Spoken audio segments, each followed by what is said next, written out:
செய்வோம். அன்பு மிரக்கமன பரலோக தகப்பனே, மன மகிழ்ச்சியான இந்த காலை வேலை ஸ்தோத்திரிக்கிறோம். கடந்த இரவு முழுவதும் நம்மை காப்பாற்றின நன்றி சொல்லுங்க. தூங்கும் பொழுது எந்த வியாதிகளோ, வலிகளோ, வேதனைகளோ, உபத்திரவங்களோ, சஞ்சலங்களோ, சண்டைகளோ, சச்சரவுகளோ, குழப்பங்களோ இராதபடி என் தேவன் நல்ல ஓய்வை நித்திரை கொடுத்தார். நன்றி செலுத்துங்க. சேர்ந்து சொல்லுங்க, நான் நிற்பதும் நிர்மூலமாகாமல் நிற்பதும் கர்த்தருடைய கிருபை. அவருடைய இரக்கங்களுக்கு முடிவில்லை. அவை காலைதோறும் புதிதாய் புதிதாய் புதிதாய் இருக்கிறதுக்காய் ஸ்தோத்திரம். யெகோவா ஈரே ஸ்தோத்திரம், யெகோவா ரஃபா ஸ்தோத்திரம், யெகோவா ஷாலோம் ஸ்தோத்திரம், யெகோவா திஸ்கேனு ஸ்தோத்திரம். பரிகாரியான கர்த்தரே நன்றியோடு ஸ்தோத்திரிக்கும். இயேசுவே ஸ்தோத்திரிக்கிறோம். பரிசுத்த ஆவியானவரே ஸ்தோத்திரிக்கிறோம். இயேசுவின் நாமத்தில் ஜெபிக்கிறோம் நல்ல பிதாவே, ஆமென். இயேசு எந்தன் வாழ்வில் பலனானார், எனக்கு என்ன ஆனந்தம் என்ற பாடலை பாடுவோம். இயேசு எந்தன் வாழ்வில் பலனானார், எனக்கு என்ன ஆனந்தம்.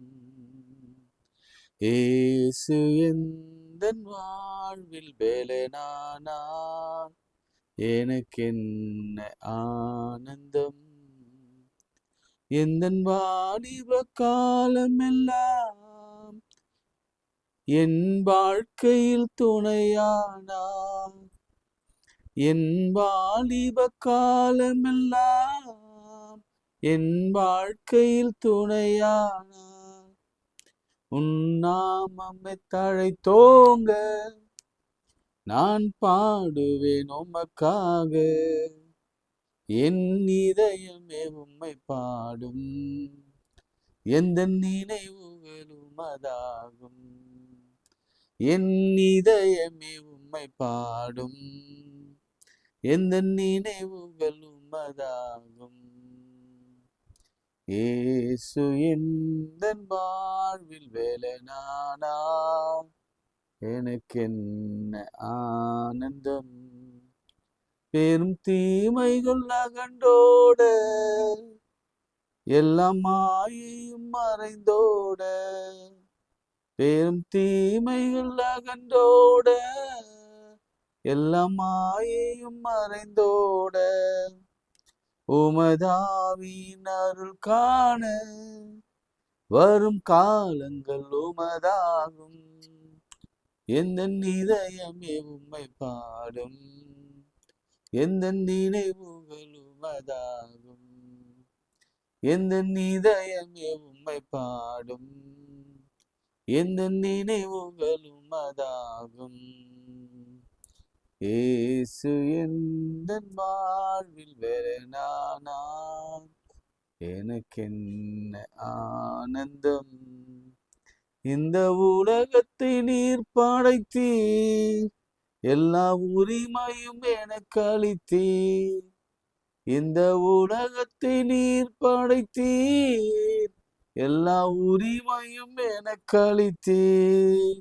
உம் நாமமே தழைத்தோங்க நான் பாடுவேன் உமக்காக, எந்த இதயமே உம்மை பாடும், எந்த நினைவுகளும் அதாகும். எந்த இதயமே உம்மை பாடும், எந்த நினைவுகளும் அதாகும். இயேசு எந்தன் வாழ்வில் பலனானார், எனக்கு என்ன ஆனந்தம். கைகளை உயர்த்தி உங்களுக்கு என்ன வேணுமோ நீங்கள் தான் கேட்டு பெற்றுக்கொள்ளணும். நான் சொல்ல, நான் ஒரு கருவி, நான் ஒரு ஆப்ஜெக்டு, நான் ஒரு பாத்திரம் தான். என்னால் ஒன்றுமே கூடாது. இயேசுவால் தான் எல்லாம் ஆகும். இந்த ஜெபிக்கிற ஊழியத்தை அவர் ஏற்படுத்தினார். காரணம் தெரியுமா? உங்களுக்கும் எனக்கும் ஆசீர்வாதமாக இருக்கும்படி நீங்கள் எதை கேட்டாலும் அதை தருவேன் என்று சொல்லியிருக்கிறார். விசுவாசத்தினாலே நீங்கள் எவை கேட்பீர்களோ அவை நீங்கள் பெற்றுக்கொள்வீர் என்று சொல்லியிருக்கிறார். நான் உங்களை வழி நடத்துகிறேன், அவ்வளோதான். நீங்கள் ஜெபிக்கும்படி உங்களோட உற்சாகப்படுத்துகிறேன். மோசே மாதிரி கரம் உயர்த்தி ஜெபம் பண்ணுங்க, சாலமோன் மாதிரி உயர்த்தி ஜெபம் பண்ணுங்க. அவங்களுக்கெல்லாம் ஆண்டவர் ஆன்சர் கொடுத்தாரு, உங்களுக்கு நிச்சயம் கொடுப்பார் என்று நான் சொல்லி கொடுக்குறேன். அதிகாலையிலே என்னை தேடுங்க, கண்டடைவார்கள் சொல்லி கொடுக்கிறேன். அதிகாலையிலே மிக குளிர்ச்சியான வேளையிலே ஆதாம் ஏவாளை சந்திக்க வந்தவர் அதிகாலையில் தான் எப்பொழுதும் வருவார். நம்மளே சிலர் அதிகாலை ஜெபத்தை விட்டு விட்டோம். ரொம்ப வேதனைக்குரியது. அதிகாலையிலே ஆண்டவரை தேடாமல் நம்ம மற்ற உலக காரியங்களை செய்யும் பொழுது முதல்ல யாரை தேடினேன் என்று ஆண்டவர் கேள்வி கேட்பார். முதலாவது என் தேவனுடைய ராஜ்யத்தை ஒரு நீதி தேடினாயா? தேடலைன்னா உனக்கு எதுவும் கிடைக்காது. அப்படி தேடுவாயாக உனக்கு எல்லாம் கூட கொடுக்கப்படும். வேதம் சொல்லுகிறது, அதிகாலையில தான் பிசாசு வந்து விதைக்கிறான். நடு நிசையில என்ன விதைக்கிறான் தெரியுங்களா? பாவம், வியாதி, பலவீனம், நோய், சண்டை, மரணம், இருள் எல்லாம் விதைக்கிறான். அதனால அதிகாலையில நாம் ஜெபிக்கிறனா, ஆண்டவர் அவனோடு கூட அவனை அழித்து, அவனோடு கூட யுத்தம் பண்ணி அவனை அழித்து, அவன் எண்ணங்களெல்லாம் நிர்மலமாக்கி, அவன் எண்ணமெல்லாம் பைத்தியமாக்கி, அந்த களை செடியை அவர் விதைக்காம செய்திருவார். அதனால அதிகாலை ஜெபமான நாம் இப்போ முடிவெடுப்போம். ஆண்டவரே, மறந்துட்டேன், 2 நாட்கள் தொடங்க போகிறது, தேவைகள் மிகுதி, ஆனால் நான் ஜெபிக்கிறத மறந்துட்டேன். அதிகாலை உண்மை தேடுறேன் ஆண்டவரே, என்னை எழுப்புங்கப்பா. அதிகாலை என்னை எழுப்புங்க. அதிகாலை உண்மை தேடுகிற பிள்ளைகள் உண்மை கண்டடைவாங்க சொல்லி இருக்கிறீரப்பா. இந்த நாளிலும் கேன்சர், கிருமி, வியாதி, பலவீனம், நோய்கள், சருமத்தில் வியாதி, சருமத்திலே பிரச்சனைகள், மனம் பேதலித்த பிள்ளைகள், திருமணத்தில் முறிவு, குழந்தையின்மை, வேலையின்மை, திருமணமாகாத நிலை, வேலை கிடைக்காத நிலை, கடன் ஒரு பெரிய பிரச்சனை, பிஸ்னஸ் ஒரு தோல்வி, இவற்றின் மத்தியில் கர்த்தர் அற்புதம் செய்யுங்க. இப்பொழுதே செய்யுங்க. வார்த்தையை அனுப்பி செய்யுங்க. ஜெபிக்கிற இந்த வேலையிலே செய்யுங்க. ஒருவரை ஏமாற்ற மாட்டீங்க என்று எங்களுக்கு தெரியும். கர்த்தர் மனுஷன் அல்ல, மனமாற மனம் புத்திரனும் அல்ல. அவர் சொல்லியும் செய்யாதிருப்பார். வசனத்தும் அதை நிறைவேற்றாமல் இருப்பார். நிச்சயம் நிறைவேற்றுவார். இயேசுவின் நாமத்தில் ஜெபிக்கிறோம் பிதாவே, ஆமென். பாசிட்டிவிட்டி. சில முக்கியமான கருத்துக்கள் இன்னைக்கு தயவு செய்து ஒரு 2 நாளைக்கு, இன்னைக்கு Thursday, Friday, Saturday, எப்படி 3 நாள் ஆயிரும். இந்த பாசிட்டிவிட்டியை எப்படி ஆண்டவர் ஹேண்டில் பண்றார் என்பது குறித்து நம்ம பார்க்க போகிறோம். இன்னைக்கு நிறைய பிரச்சனை. சரி, நான் வாசிக்கிறேன். அதுக்கு முன்னாடி மார்க் 5ஆம் அதிகாரம், மார்க் சாப்டர் 5. பின்பு அவர்கள் கடலுக்கு அக்கறைக்குள்ள கதிரேனுடைய நாட்டுக்கு வந்தார்கள். அவர் படவிலிருந்து இறங்கியுடனே அசுத்த ஆவியுள்ள ஒரு மனுஷன் பிரேத கல்லறையிலிருந்து அவருக்கு எதிராக வந்தான். நான் சொல்றது விளங்குதா உங்களுக்கு? வாசிக்கிறது விளங்குதா? இந்த நாட்டுக்குள் பிரவேசிக்கும் போது அசுத்த ஆவியுள்ள ஒரு மனுஷன் அவர் எதிராக வந்தான். அவன் யாரு அப்படின்னா 3வது வருஷம் சொல்றது, அவனுடைய குடியிருப்பு கல்லறையிலே இருந்தது. அவனை சங்கிலியினாலும் கட்ட ஒருவராலும் கூடாதிருந்தது. இன்னும் ஒரு நிலைமை, அவன் அநேக தரம் விலங்கினாலும் சங்கிலினாலும் கட்டப்பட்டிருந்தோம். சங்கிலிகளை முறித்து விலங்குகளை தகர்த்து போடுவான். அவனை அடக்க ஒருவனாலும் கூடாது. அவன் எப்பொழுதும் இரவும் பகலும் மலைகளிலும் கல்லறைகளிலும் இருந்து கூக்குளிரிட்டு கல்களினாலே தன்னை காயப்படுத்தி கொண்டிருப்பான். இன்னொரு டேஞ்சரஸ் விஷயம் சரீரத்துல. அவன் இயேசுவை தூரத்தில் கண்டபோது ஓடி வந்து அவரை பணிந்து கொண்டு, இயேசுவே, உன்னதமான தேவனுடைய குமாரனே, எனக்கும் உமக்கும் என்ன, என்னை வேதனைப்படுத்தாதபடிக்கு தேவன் பேரில் உனக்கு ஆணை என்று மிகுந்த சத்தமாய் சொன்னான். ஏனெனில் அவர் அவனை நோக்கி, அசுத்தாவியே, இந்த மனுஷனை விட்டு புறப்பட்டு போ என்று சொல்லியிருந்தார். இந்த நிகழ்ச்சி நம்ம நிறைய நேரம் வாசித்திருக்கிறோம். ஆனால் இன்னைக்கு நான் தியானித்து கொண்டிருந்த பொழுது இதை ஒரு டிஃப்ரெண்ட் பெர்ஸ்பெக்டிவ்ல பார்வையிலே ஆண்டவர் இதை பார்க்கும்படி உதவி செய்தார். இதை என்ன தலைப்புல பார்க்க போறோம்னா, ஜீசஸ் ஹீல்ஸ் மென்டல் இல்னஸ். இவன் மென்டல் சொல்றீங்களா ஐயா அப்படின்னு நீங்க கேட்கலாம். இல்ல, இது பிசாசு தானே, ஏன் நீங்க மென்டல் சொல்றீங்க? நான் இதை பைத்தியம் சொல்றேன். இல்ல, அது அது தவறு தானே. ஆனா ஒரு வார்த்தை இருக்கிறது, அந்த வார்த்தையினால தான் நான் அதை சொல்ல வேண்டிய கட்டாயத்துக்கு வருகிறேன். வசனம் 15ஆம் வசனம், இயேசுவினிடத்தில் லேகியோனாகிய பிசாசுகள் பிடித்திருந்தவன் வஸ்திரம் தரித்து உட்கார்ந்து புத்தி தெளிந்தவனாய் இருக்கிறதை கண்டு பயந்தார்கள். சரி, எப்படி கூட வச்சுக்கலாம். பிசாசு பிடிச்சவன் தான். பிசாசு அவன் மனதை பேதலிக்க பண்ணிவிட்டது. அவனை பைத்தியக்காரனா ஆக்கிடுச்சு, அவனை மென்டலா ஆக்கிடுச்சு, அவனை அக்ரெசிவா ஆக்கிடுச்சு. இன்னைக்கு அநேக மென்டல் டிப்ரெஷன்ஸ், ஆங்ஸைட்டிஸ், கோபங்கள், இவை எல்லாவற்றுக்கும் காரணம் பிசாசு தான். நாம குறிப்பா சொல்ல போனா we are all battling with mental illness. எல்லாரும் ஏதோ ஒரு கட்டத்துல. நானும் கூட நேற்று கொஞ்சம் சோர்வா இருந்தேன், இன்னைக்கு கொஞ்சம் சோர்வா இருந்தேன். இனம் புரியாத சோர்வு, அது என்னன்னு புரியவே இல்லை. எல்லாம் இருக்கு, ஆனாலும் சோர்வு. மனதுல ஏதோ ஒரு நிம்மதி இல்லை. என்ன நிம்மதி?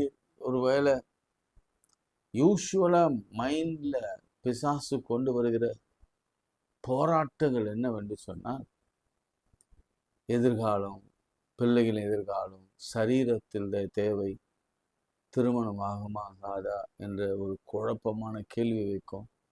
வேலை கிடைக்குமா கிடைக்காதா, நான் ஏழையாக தான் இருக்கணுமா, அந்த கடனை அடைக்க முடியாதா, இப்படி மனதில் ஒரு பெரிய போராட்டத்தை கொண்டு கொடுப்பான். இங்கே கவனிங்க, எவ்வளோ போராட்டம் அப்படின்னு நான் சொல்கிறேன் பாருங்க. நீங்கள் பிசாசு அந்த பக்கம் ஓரம் வச்சுக்கோங்க. நாங்கள் அநேகரானபடினால் லேகியோன் என்று சொன்னார். லேகியோன் அப்படின்னா 6,000 சோல்ஜர்ஸ் சேர்ந்தது தான் ஒரு லீஜியன். நம்ம சில இடத்துல சொல்லுவோம், எனக்கு 1008 பிரச்சனை இருக்குன்னு சொல்லுவோம். இது பொதுவாக வழக்கத்தில் வர ஒரு வார்த்தை. இப்போ குழந்தைங்களாம் சொல்றது இல்லை. நம்ம ஒரு காலத்தில் சொல்லுவாங்க, போடா எனக்கு 1008 வேலை இருக்கு, எனக்கு 1008 பிரச்சனை இருக்கு. நான் இப்போ சொல்றேன், கிட்டத்தட்ட 6000 குழப்பங்கள் மைண்ட்ல வந்துருச்சுன்னா அவன் என்ன ஆகும்? ஒருத்தனுக்கு 6000 மேல மனதுல ஒரு பெரிய போராட்டம் இருக்கும்னா அவன் வீட்டில் எப்படி இருப்பான்? எவ்வளோ அக்ரெசிவா! இவனை பற்றி சொல்லப்பட்டிருக்கிறது, பயங்கர டேஞ்சரஸ் ஃபெலோ. நம்ம வாலிப பிள்ளைகள், நம்ம வீட்டு பிள்ளைகள்லாம் சிலர் மூர்க்கமாக இருப்பாங்க, சிலர் திடீரென்று அடிப்பாங்க, சண்டை போடுவாங்க, அழுவாங்க, சிலர் வேதனையோட இருப்பாங்க, சோகமாக இருப்பாங்க, தற்கொலை பண்ணிக்குவேன் அப்படின்னு மிரட்டுவாங்க, செய்யவும் செய்வாங்க. இதெல்லாம் ஜாக்கிரதையெல்லாம் ஏன் நான் சொல்லி கொண்டு இருக்கிறேன்னா, தயவு செய்து மனதில் பாரத்தோடு நான் பேசி கொண்டிருக்கிறேன். இந்த மென்டல் இல்னஸ்லேருந்து ஒருவேளை நீங்கள் அப்படி இருப்பீங்கன்னா அதிலிருந்து வெளியே வர ஆண்டவர் இப்பொழுது ஒரு வழிவகை ஏற்படுத்தி கொண்டிருக்கிறார். அப்படி இல்லைன்னா நிச்சயமா உங்களுக்கு பிறந்த பிள்ளைகளோ பேர பிள்ளைகளோ இப்படிப்பட்ட ஒரு இல்னஸ்ல இருக்கிறாங்க என்பதை யாராலும் மறுக்க முடியாது. சமீப காலங்களிலே சர்வே பார்க்கின்ற பொழுது இந்த ஆட்டிசம் சில்ட்ரன்ஸ் அநேகம் பிறக்கிறாங்க. அதற்கு என்ன காரணம்? அந்த காலத்து டிஎன்ஏன்னு சொல்றாங்க, பிளட் குரூப் சொல்றாங்க, சேம் பிளட் குரூப்ன்றாங்க. நான் சொல்றேன், நம்ம பழைய காலத்துல யோசிச்சு பாருங்க, என்ன ஜீனை பார்த்தாங்க, என்ன பிளட் குரூப்பை பார்த்தாங்க, எல்லாரும் நார்மலாக தானே இருந்தாங்க. ஒன்றே ஒன்று சொல்லுவாங்க, ரத்த சம்மந்தமாக அத்தை பொண்ணு மாமா பொண்ணு ஒரே குடும்பத்தில் நீங்கள் கல்யாணம் பண்ண வேணாம், வித்தியாசமாக பிறப்பாங்க அப்படின்னு மாத்திரம் சொல்லுவாங்க. ஆனால் ஆட்டிசம் போல இருக்கிற குழந்தைங்க, ஹைப்பராக இருக்கிற குழந்தைங்க அல்லது வேறு விதமான பிரச்சனை ஆட்கொண்ட குழந்தைகள் இருக்கவே வாய்ப்பே கிடையாது. நான் உங்களுக்காக தான் பேசிக்கொண்டிருக்கிறேன். இன்னைக்கு ஆண்டவர் எப்படி இந்த மென்டல் இல்னஸை டீல் பண்ணுறார், இது ஒரு முக்கியமான சப்ஜெக்ட். பெரியமானவர்களே, நான் எனக்கு ஒரு பெரிய வருத்தம் என்னன்னா, ஒரு நாளைக்கு நிறைய பேர் பார்க்குறீங்க, ஒரு நாளைக்கு ரொம்ப குறைஞ்ச பேர் பார்க்குறாங்க. அது ஏன் அந்த கன்சிஸ்டன்சி இல்லைன்னு எனக்கு புரியல. என்கிட்ட தவறா அல்லது உங்ககிட்ட தவறா என்று எனக்கு புரியல. ஆனால் ஒன்று நிச்சயம், யார் பார்க்குறாங்களோ இல்லையோ, நான் தினந்தோறும் 1/2 மணி நேரம் ஆண்டவருடைய பாதத்தில் ஜெபம் பண்ணுவேன். எனக்கு கிடைச்ச இந்த பாக்கியம், இந்த யூடியூப், இந்த நெட்வொர்க், இதில் நான் ரிலே பண்ணுவேன். இது உலகம் இருக்கிற வரைக்கும், யூடியூப் இருக்கிற வரைக்கும், அதை பேன் பண்ணுற வரைக்கும் அந்த யூடியூப் சேனலில் அது இருக்கும். ஒரு காலத்தில் சமயங்களில் அநேகர் ஒருவேளை பார்க்க வழி வகை கர்த்தர் செய்வார். இன்றைக்கி நான் விதைக்கிறேன். அது எனக்கு ஒரு பெரிய சந்தோஷம். எனக்கு நீங்கள் பார்க்குறீங்களோ இல்லையோ அதை பற்றி எனக்கு கவலை இல்லை. ஆனாலும் நான் விதைக்கிறேன். பிறர் ஒருத்தர் வந்து நீர் பாய்ச்சுவாங்க, பிறர் ஆண்டவர் விளைய செய்வார். நான் சொல்கிறேன், ஒரு நாள் நீங்கள் மிஸ் பண்ணால் கூட நாம் ஏதோ ஒரு முக்கியமான செய்தியை நான் மிஸ் பண்ணுறோம். உண்மையில் நான் சொல்கிறேன், நான் ரிப்பீட் பண்ணக்கூடாதுன்று பல முறை யோசனை பண்ணி ஆண்டவருடைய பாதத்தில், ஆண்டவரே, இந்த ஓல்ட் டெஸ்ட்மென்ட் நியூ டெஸ்ட்மென்ட்லாம் இவ்வளோ தான் இருக்குது, ஆனாலும் உங்களுடைய பிள்ளைகளுக்கு வித்தியாசமான செய்திகளை சொல்லிக் கொடுங்க, எனக்கு சொல்லிக் கொடுங்க. பர்டிகுலர் எனக்கு தான் ஃபர்ஸ்ட்டு. உண்மையாகவே நான் இன்னைக்கு எடுத்திருக்கிற தலைப்பு, இது ஒரு பெரிய டாக்டர்ஸ் மத்தியிலும், நர்சஸ் மத்தியிலும், பேரண்ட்ஸ் மத்தியிலும், இந்த டிப்ரெஷனில் இருக்கிறவர்கள் மத்தியிலும், ஆங்ஸைட்டியில் இருக்கிறவர்கள் மத்தியிலும், குழப்பத்தில் இருக்கிறவங்க மத்தியிலும், பைத்தியங்கள் மத்தியிலும் பேச வேண்டிய ஒரு செய்தியை கர்த்தர் எனக்கு இன்னைக்கு கொடுத்தார். அதனால் தயவு செய்து கேளுங்க, ஷேர் பண்ணுங்க. முடியலனாலும் கூட உங்களுக்கு என்ன புரியுதோ அதை போய் சொல்லி கொடுங்க. அது இன்னும் டீச்சிங் மெத்தடாக இருக்கும். சரி, இப்போ நான் சொல்லிட்டேன், இங்கே பிசாசு பிடிச்சவன் ஒரு வாலிபன். நான் சொல்கிறேன், இல்லை, இது ஒரு மென்டல் இல்னஸ்ன்னு நான் சொல்கிறேன். சரிங்களா? வச்சுக்கோங்க, ரெண்டுமே வச்சுக்கோங்க. பிசாசு பிடித்தவன் இப்போ மென்டலாக ஆயிட்டான். அவன் குடியிருப்போ கல்லறை. அப்படின்னா என்ன அர்த்தம்னா, அவனை வீட்டில் வைக்கலை. வீட்டில் வச்சு கட்டி போட்டிருப்பாங்க, ஆனாலும் அதையும் உடைச்சிட்டு ஓடி வந்துட்டான். அப்பா அம்மா இல்லை, தங்கச்சிங்க இல்லை, அண்ணனுங்க இல்லை, சித்தப்பா பெரியப்பா இல்லை, வீடு இல்லை, வேலை இல்லை, படிப்பு இல்லை, கௌரவம் இல்லை, ட்ரெஸ் இல்லை, அவமானமாக இருக்கிறான், சாப்பாடும் இல்லை. இப்படிப்பட்ட ஒரு சூழ்நிலையில் இருக்கிறவனை நீங்கள் என்னன்னு சொல்லுவீங்க? பைத்தியம்தான் சொல்லுவேன். நிறைய பேரை நீங்கள் பார்த்துருப்பீங்க, பைத்தியங்களை பார்த்துருப்பீங்க. அது காரணம் பிசாசு. ஓகே, ஆனால் இந்த மனதை கெடுத்தது பிசாசு தான். சரி, நான் ரொம்ப டீப்பாக ஆரம்பத்தில் என்ட்ரன்ஸில் முகவுரையில் கொஞ்சம் ஆழமாக தான் இருக்கும். ஆனால் போக போக உங்களுக்கு நிறைய தகவல்கள் இதில் கிடைக்கும். முதல் குறிப்பு, ஃபர்ஸ்ட் குறிப்பு, இயேசு அவனை தேடி போகவில்லை, அவன் இயேசுவை தேடி வந்தான். நம்ம கொஞ்ச நாளாக இதுதான் சொல்லிட்டு வரோம். நல்ல கவனிங்க, இந்த வசனங்களை கவனிங்க. இறங்கின உடனே எதிராக வந்தான்.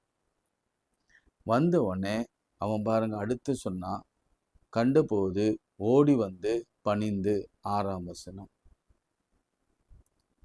ஒரு மென்டல் இல்னஸ் உள்ளவங்க அல்லது பிசாசினாலே மென்டல் இல்னஸாக ஆன புத்தி பேதலித்திருக்கிற, அறிவிலியா இருக்கிற, ஞானமற்று இருக்கிற, தற்கொலை எண்ணம் கொண்டுள்ள, அல்லது சண்டை போடுகிற, சதா ட்ரக் அடிக்டா இருக்கிற, குடிக்கிற, வெறிக்கிற, அல்லது பலவிதமான போதை வஸ்துக்களோடு கூட அடிமைப்பட்டிருக்கிற, பலவிதமான விபச்சார பாவங்களிலே ஈடுபட்டிருக்கிறவர்கள் 1008 இல்ல 6000 பிரச்சனைகளோடு இருப்பாங்க. ஒருத்தன் ஒரு அடிக்ஷன்ல போறான்னா அதனுடைய இறுதி பார்த்தீங்கன்னா முடிவு மரணம். ஒருத்தன் குடிக்கிறான்னா அதனுடைய இறுதி மரணம். உங்களுக்கு விளங்குதில்லை நினைக்கிறேன்னா. ஸோ கவனிங்க நல்லா. பாதிக்கப்பட்டவன் தான் ஆண்டவரிடத்துல வரணும். ஐயா என்னையா சொல்றீங்க, எப்படி வரும்? இந்த காலத்துல இதெல்லாம் நடக்குமா? நடக்காது. அப்போ உங்க வீட்டில், என் வீட்டில் யாராவது இந்த மாதிரி பாதிக்கப்பட்டிருந்தா நாம இயேசுவினிடத்துல அழைத்து போக வேண்டும். இதுதான் நமக்கு ஆண்டவர் கொடுக்கிற பெரும் பொறுப்பு. சபைகளில் ஒரு சிலர் இருப்பாங்க, நீங்க பார்க்கலாம். எங்க பார்க்குறீங்க? நீங்க கோயிலுக்கு வர்றதும் லேட்டு, திடீர்னு முடிக்கிறதுக்கு முன்னாடி கம்யூனியன் வாங்கிட்டு போயிடுறீங்க, வெளியில யாரையும் மீட் பண்றது இல்லை.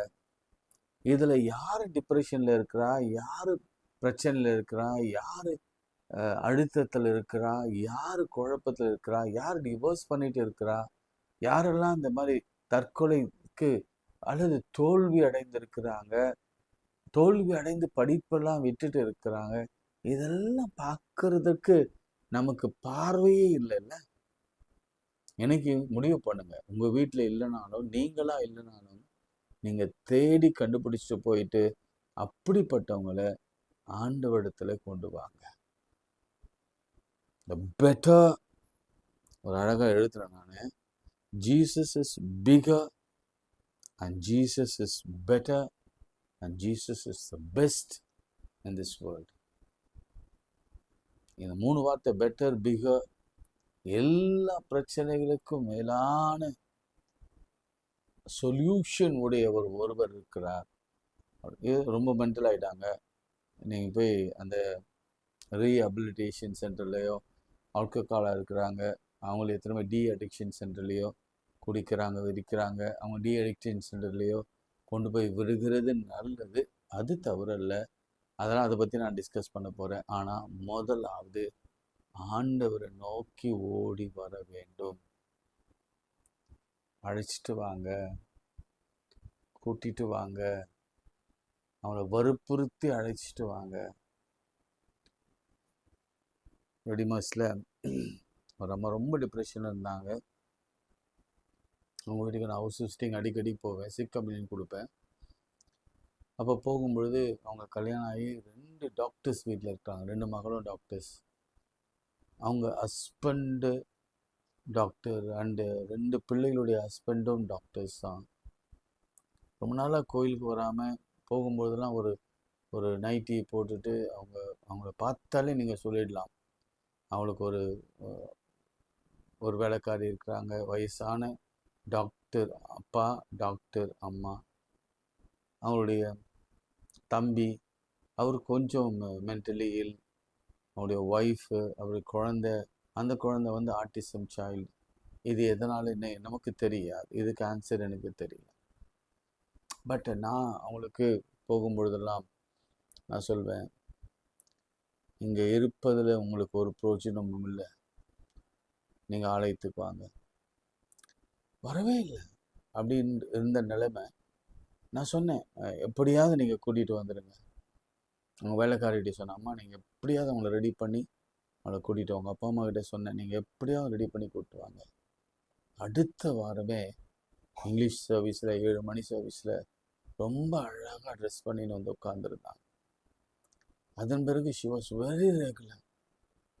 திரும்ப நான் 1 மாதம் கழிச்சு கூட அவன் சொன்னான், பாஸ்டர் ஐ எம் ஓகேண்ணா, எனக்கு இப்போ கொஞ்சம் கொஞ்சமாக எனக்கு அந்த சோசியலைசேஷன் அப்படின்னா சமூகத்தோடு கூட என்னால் பழக முடிகிறது, சோஷலைஸ் பண்ண முடிகிறது. முன்னாடி நான் தனிமையிலே இருந்தேன். அவங்களுக்கு நிறைய ஃப்ரெண்ட்ஸ் இருக்காங்க ஆலயத்தில். அவங்களோட கூடலாம் பேசிட்டு நான் வந்தேன். It was a good experience. பழைய நினைவெல்லாம் வந்தது. நான் இப்போ அந்த மெடிகேஷன் கூட கொஞ்சம் கொஞ்சமாக குறைக்கலாமான்னு கூட யோசிக்கிறேன் அப்படின்னு சொன்னாங்க. பிரியமானவர்களே, இது உங்கள் வீட்டில் இல்லாமல் இருக்கலாம். ஆனால் ஒருவேளை உங்களுக்கும் இது வராமலாம் போகாது. எல்லாருக்கும் வரும். இந்த டிப்ரெஷன் என்பது எல்லாருக்கும் வரும். பிள்ளைகள் பொதுவாக படிக்கிற பிள்ளைகள் தேர்ச்சி பெறலைனா, நீட்டில் பாஸ் பண்ணலனா டிப்ரெஷன் மோடுக்கு போயிடுவாங்க. ஒருவேளை அழகில்லாத பிள்ளைகள் அவங்க மனசில் எப்பொழுதும் நான் ஒரு அசிங்கம் அப்படின்னு சொல்லிக்கொண்டு, அது நம்ம சொல்லி கொடுக்கறதே இல்லை. இது அழகு, இது அசிங்கம். அழகு பற்றி நம்ம பேசுறதே இல்லை. வெளித்தோற்றத்தை வைத்து நம்ம பேசுவோம். நல்ல ஒயிட்டாக இருக்கிறான், அழகா இருக்கா, ஸ்டைலாக இருக்கிறா, நல்லா இங்கிலீஷ் பேசுகிறா, அவளை மாதிரி நான் இல்லை. இப்படியே இவங்க காம்ப்ளெக்ஸ் சொல்லி எதுலேயும் கலந்து கொள்வதில்லை. தன்னை ஐசோலேட் பண்ணி கொள்கிறாங்க. இவங்க எப்படி இந்த மனிதன் தன்னை தனிமைப்படுத்தி கொண்டானோ, அவன் கல்லறையில குடியிருப்பு இருந்ததோ, அப்படிதான் சிலர் வீட்டுக்குள்ளே இருந்தாலும் அவங்களை சுற்றிலும் ஒரு கல்லறையை போட்டுக்கொண்டு அதிலே வாழ்ந்து கொண்டிருக்கிறார்கள். உங்க கண்களுக்கு தெரியாம ஒரு சங்கிலினாலே பிணைக்கப்பட்டிருக்கிறார்கள். சில நேரங்களில் ரொம்ப அக்ரெசிவாக மாறுவாங்க. ஸோ அவங்களுக்கெல்லாம் நிச்சயம் ஆண்டவர் தேவை. ஃபர்ஸ்ட் பாயிண்ட் ஆண்டவர் இடத்துல வர வேண்டும். நேரம் இருக்கா? ஆண்டவர் இடத்துல வர வேண்டும். கொண்டாந்துருவீங்களா? ரெண்டாவது வித்தியாசமா இங்க இதை சொல்லிட்டு நான் ஜெபிக்கிறேன். ஆண்டவர் அவனை பார்த்து 9ஆம் வசனம், அவனை நோக்கி உன் பேர் என்னவென்று கேட்டார். ஆண்டவருக்கு தெரியாதா? யோசிச்சு பாருங்க. நான் உங்களுக்கு ஒரு எக்ஸசைஸ் சொல்கிறேன். நான் என்ன எக்ஸசைஸ் சொன்னாலும் நீங்கள் செய்ய போகிறதில்ல, அது வேறு விஷயம். ஒரு சிலர் செய்வீங்க, செய்யாமல் போவீங்க. இன்ட்ரெஸ்டிங்காக இருக்கும். நீங்கள் தீசஸே பண்ணலாம். இயேசு கிறிஸ்து பைபிளில் கொஸ்டின் ஆஸ்கர், கேள்வி கேட்கிறவராக 100 முறை நாம் பார்க்கலாம். ஒவ்வொரு அற்புதத்திற்கு பிறகும் முன்னாடியும் பின்னாடியும் அவர் கேள்வி கேட்பார்.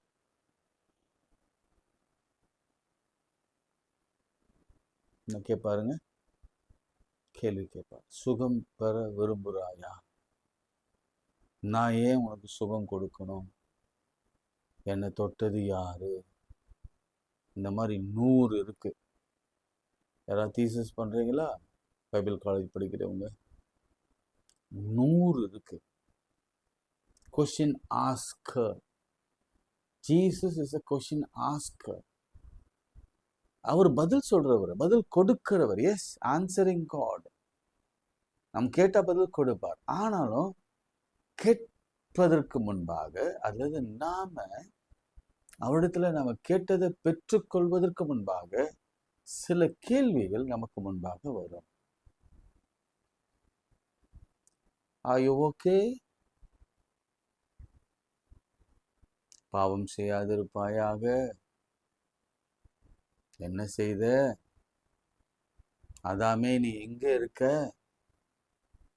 உன் ரத்தம், ஆபேலுடைய ரத்தம் என் சந்ததியில் எற்றியது. இதெல்லாம் ஓல்ட் டெஸ்ட்மெண்ட்ல. நான் சொல்றது நியூ டெஸ்ட்மெண்ட்ல ஜீசஸ் கிரைஸ்ட் பல கேள்விகளை கேட்டுதான் மிராக்களை பண்ணார். இன்னைக்கு இந்த பேதலித்த பிசாசினாலே பேதலித்த மனிதனை பார்த்து ஆண்டவர் ஒரு கேள்வி கேட்கிறார். அதுதான் இம்பார்ட்டன்ட். அது நேம விட்டுருங்க. Asking a question. ஒரு கொஸ்டினை கேட்கிறார். எவ்வளவு வித்தியாசமா இருக்குல்ல? உங்களை என்னைய பார்த்து அதான் கேட்கிறார் ஆண்டவர். என்ன கொஸ்டின்? அதுவும் என்ன கொஸ்டின்? ரொம்ப முக்கியமான கொஸ்டினா இருக்கும். நீ யார்? சிம்பிளா சொல்றேன். Who are you? What's happening? Where are you going? நீ யாரு? நீ எங்க போற? எங்கிருந்து வர? என்ன பண்ற? உன் பிரச்சனை தான் என்ன? ஏன் இந்த மாதிரி நடக்குது? சொல்லுவீங்களா? இன்னைக்கு 2 விஷயத்த பார்த்தோம். ஒன்று மனது, எல்லாருடைய மனதும் நிச்சயம், அது பிரெயின், அது எல்லாருடைய மனதும் ஏதோ ஒரு கட்டத்தில், ஏதோ ஒரு இடத்துல, அல்லது யாராவது இழக்க கொடுத்துருந்துடுமா, அல்லது கடன் ஆயிட்டுமா, அல்லது வேறு ஏதாவது ஒரு பிரச்சனை மாட்டினா உன் மனது தான் முதல்ல பாதிக்கும். அப்போ நீங்கள் போக வேண்டிய இடம் இயேசு கிறிஸ்து. 2வது, அவர் இடத்துல போனவுடனே, நின்னவுடனே, அவர் கையை கட்டிட்டு நாம் நிற்கும் பொழுது அவர் கேட்பார், வாட் இஸ் யோர் நேம்? உன் பேர் என்ன? என்ன பிரச்சனை? ஏன் இந்த குழப்பம்? ஏன் இந்த டிப்ரெஷன்? ஏன் இந்த ஆங்ஸைட்டி? ஏன் இந்த ஃபியர்? ஏன் இந்த பிரச்சனை? சொல்லுங்க. இதெல்லாம் நம்ம சொல்ல வேணும். இப்போ சொன்னாதான் நமக்கு ஒரு தீர்வு உண்டா. சொல்லாமா? ஜெபம். அன்புள்ள ஆண்டவரே, இன்றைக்கு ஒரு நல்ல செய்தியே எங்களுக்கு வெளிப்படுத்தி கொண்டு இருக்கிறீரப்பா. எனக்கு இருக்க ஆசை, உண்மையாக எனக்கு இருக்க ஆசை, இதில் லட்சக்கணக்கான மக்கள் பார்க்க வேணும். நான் 1000 தான் யோசித்தேன், ஆனாலும் என் வாயிலேருந்து வந்த வார்த்தை லட்சக்கணக்கான மக்கள் பார்க்க வேணும்பா. இந்த 2 வார்த்தை ரொம்ப மிக முக்கியமான வார்த்தை. இந்த மென்டல் இல்னஸ், அவங்க யாரிடத்துல போகணும்? இந்த மென்டல் இல்னஸ் உள்ளவரிடத்துல ஆண்டவர் கேட்கிற கேள்வி இது 2 மிக முக்கியமான வார்த்தை. ஆண்டவர் எதுக்கு கேட்குறீங்க? அவன் பிரச்சனைகளை அறிந்து அவனை குணமாக்க. இன்றைக்கும் கூட ஒரு வேளை ஏதாவது ஒரு குழப்பத்தில் யாராவது இருப்பாங்கன்னா, பண கஷ்டமோ, கடனோ, குழந்தையின்மையோ, திருமணமாகலையோ, ஏதோ ஒரு கஷ்டத்தில் குழப்பத்தில் இருந்தாங்கன்னா, கவலைப்படாதீங்க. நாளை மறுநாள் நாம் அதுக்கான தீர்வுகளை பெற்றுக்கொள்ள போகிறோம். இன்னைக்கு நாம் இதை பற்றி ஒரு சிந்தனை, என் முதல் படி ஆண்டவரிடத்தில் போகிறேன், ஜெபம் பண்ணுறேன், வேதம் வாசிக்கிறேன், இதுதான் ஃபர்ஸ்ட் படி. எத்தனை பேர் சொல்வீங்க? நான் மனுஷனிடத்தில் அல்ல, சைக்காட்டிஸ்டிக்கிட்ட அல்ல, அல்லது மெடிசின் எடுக்கிறதுக்கு அல்ல, அல்லது டாக்டர்கிட்ட அல்ல, என் ஆண்டவரிடத்துல நான் போவேன். பெட்டர் அண்ட் பெஸ்ட் பிளேஸ் இயேசுவின் இடத்துல வருவதா. ஆண்டவரே, அது மாத்திரமல்ல, what is your name? What is your problem? Where are you going? Where you coming from? உன் பிரச்சனை தான் என்ன? 6000 எஸ், எல்லாவற்றுக்கும் ஆண்டவர் ஒரே சொல்யூஷன் வைத்திருக்கிறார். என் ஆண்டவரால் கூடாத காரியம் ஒன்றுமே இல்லை. எனக்கு கூட குழந்தை இல்லை, திருமணம் ஆகலை, வேலை இல்லை, கண்ணீரோடு இருக்கிறீங்க, குழப்பத்தில் இருக்கிறீங்க, பிரச்சனையில் இருக்கிறீங்க, தேவையில் இருக்கிறீங்க, அலர்ஜியில் இருக்கிறீங்க, இருதய வியாதியில் இருக்கிறீங்க, சிறுநீரக பாதிப்பில் இருக்கிற ஜீரண உறுப்புகளில் பிரச்சனை இருக்கு, மாறு வலி, தலை வலி, மூளையிலே பிரச்சனை, காதுகளிலே பிரச்சனை, கண்களிலே பிரச்சனை, பல்லிலே பிரச்சனை, குதி காலிலே பிரச்சனை, முழங்கால் பிரச்சனை, ஆசன வாயுவிலே பிரச்சனை, இரத்த போக்கு, உதிரத்தின் போக்கு, மென்சஸ் இஷ்யூஸ், இவை எல்லாவற்றுக்கும் ஒரே மருந்து என் ஆண்டவர் இயேசு கிறிஸ்து மாத்திரமே. அவரை நோக்கி கூப்பிடுங்க, அவரிடத்துல வந்துருங்க, அவர் எல்லாவற்றையும் பார்த்து கொள்வார். ஆண்டவர் இந்த ஊழியத்தை ஆசீர்வதியும். இந்த ஊழியத்தை மேலும் நாங்கள் வளர்க்க எங்களுக்கு நிறைய பங்காளர்கள் தேவைப்படுகிறார்கள். உதவி செய்யுங்க ஆண்டவரே. நிறைய ஹெல்ப்பர்ஸ் தேவைப்படுறாங்க, உதவி செய்யுங்க. கர்த்தர் அவர்களோடு கூட நீங்கள் பேசுங்க.